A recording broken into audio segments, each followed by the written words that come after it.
Naked News in Brief, brought to you daily by Naked News. I'm Rochelle Wild. And I'm Ayla Adams. Here's what's making headlines.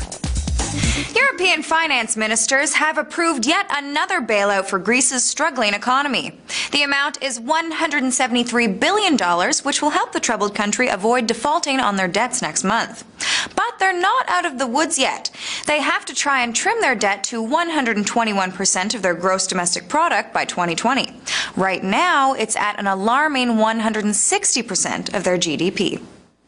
China is blaming Western countries for the bloody unrest that continues in Syria. China says that the Western support of the Syrian opposition could lead to a full-scale civil war, which in turn would lead to foreign armed intervention. A Chinese envoy met with Syrian leader Bashar al-Assad and backed his plan to hold a referendum on a new constitution, which would lead to multiple party elections. Oil prices have spiked to a 9-month high after Iran halted all oil exports to France and the UK. There are further rumors that Iran's oil embargo could spread to other European countries. Prices rose to over $105 a barrel, and if the embargo extends to the rest of the EU, Iran says prices would skyrocket to $150 a barrel.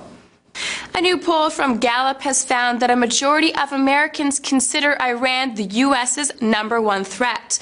Of the 1,000 people surveyed, a full 87% gave the Middle Eastern country a negative review. The reasons are varied, including Tehran's ongoing nuclear program and its threats of aggression against Israel and the U.S. Gallup's latest poll shows there's a new frontrunner in the GOP race.